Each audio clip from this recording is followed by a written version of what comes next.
Hello, I'm Monkey Bugs from Animal Adventure Shows, and this is Monkey Bugs Adventures channel on YouTube. We're going to start out with something pretty small, pretty basic. When I do my live shows, a lot of times I will work my way through the food chain.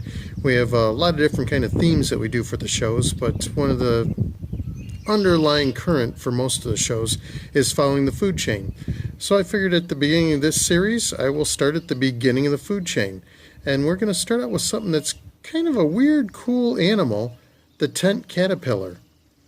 Tent caterpillars can lay up to 400 eggs at a time, and they can overwhelm some trees, generally fruit trees, crabapple, pear trees, apple trees, particularly ones that have kind of gone to wild. And they can overwhelm a tree to the point that it looks like it's going to destroy it. They do eat the leaves on the tree, but the trees seem to generally bounce back unless they have some other health issues or other problems going on. Let's get a look at an actual tent that's in a tree that I spotted on my walk to this park here today. Here is a typical tent caterpillar, I'm going to say nest. Strictly speaking, it's not for breeding purposes. It is for sleeping, and it is for weather protection. It actually provides some cooling off in the hottest part of the day, so they will kind of make their refuge in here in a hot part of the day, and then in the mornings and evenings climb out to eat the surrounding leaves. Now, eating the surrounding leaves, this appears to be a crabapple tree. It unless it's a huge colony, doesn't do much to the tree itself. Let's get a look at a couple leaves that do have some damage to them. You can see where they've been gnawed and nibbled on, the way there is some browning, the way there is, well, just some general damage to the foliage. So they will climb out of that tent, and in this particular case it does look quite a bit like a tent, in the cooler part of the day, or if it's not too cold, they'll come out at night to eat.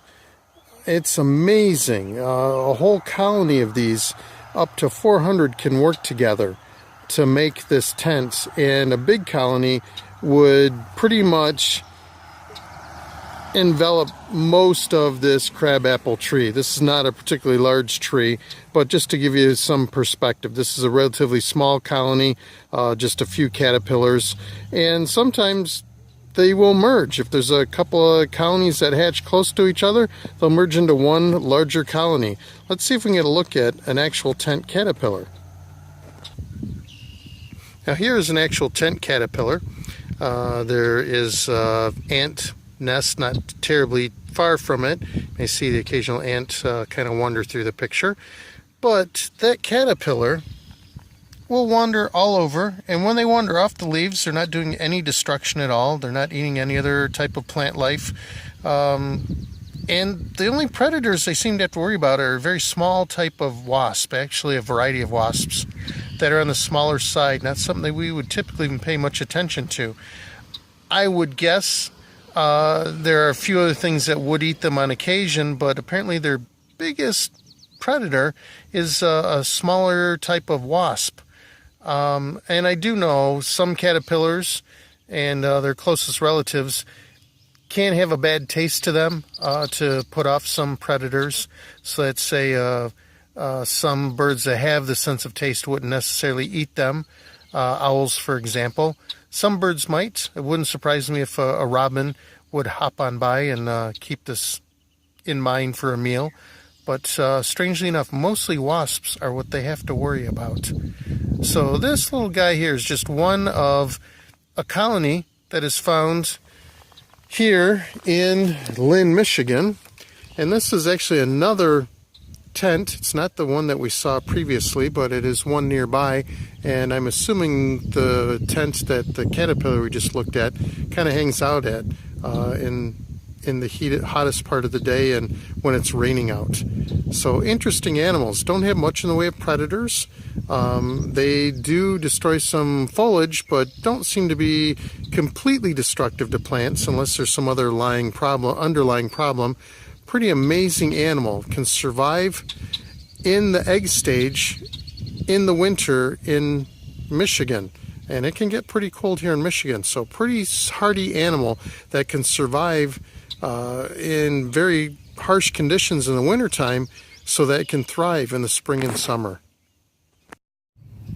Those tent-worn caterpillar nests are pretty amazing to me. The tents that they make, well, that's just one type of thread, and for them that's the only type they can make. They can't do much with it. They can suspend themselves with it for brief periods of time, but they only have the ability to make one type of thread, one type of silk. We'll talk in another video about arachnids, spiders and tarantulas in particular, that can spin up to 7 different types of silks and use that in a variety of ways. Some of them are thicker and stronger than others. Some of them are more sticky than others. And some spiders, well, for those Charlotte Web fans, know that some spiderlings, baby spiders, can actually use a type of spider thread to float through the air, in essence fly. So 7 different uses for the arachnid family, but for these tent caterpillars, for this insect family, they can make these tents and suspend themselves, kind of use it as a lifeline or a climbing line very briefly, and make those tents. That's all they can do with it. They're amazing animals though. This type of tent caterpillar is found in the northeastern United States. I mentioned a variety of fruit trees, generally ones that have kind of gone to wild. And here in Michigan we have a lot of that. We have a lot of orchards in the part of Michigan I'm in that have been abandoned over the years, and they've been a little bit taken over. Now sometimes those trees will be completely engulfed with those nests, and it looks like there is no hope for the tree. I mentioned that generally they can recover from that, and the populations vary widely from year to year. Some years you'll see those tents literally everywhere, and other years pretty rare thing. And right now we're at the lower end of things. We're not seeing them very often. So I found myself kind of lucky to have spotted 2 of them within walking distance of where I'm at right now.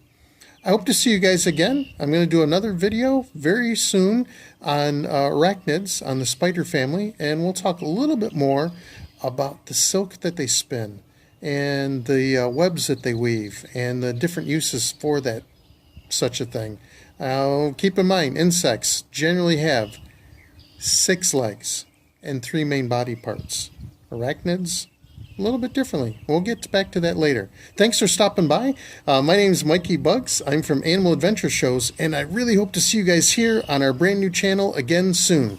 Thanks for your time, and send me a comment on a subject that you may want to see or an animal you want to hear about. I'd love to have this a kind of driven channel, driven by your comments, what you're interested in. And let's see where this goes. I appreciate your time. Have a great day, and we'll talk to you again soon. Thanks. This is Mikey Bugs from Mikey Bugs Adventures with the company Animal Adventure Shows.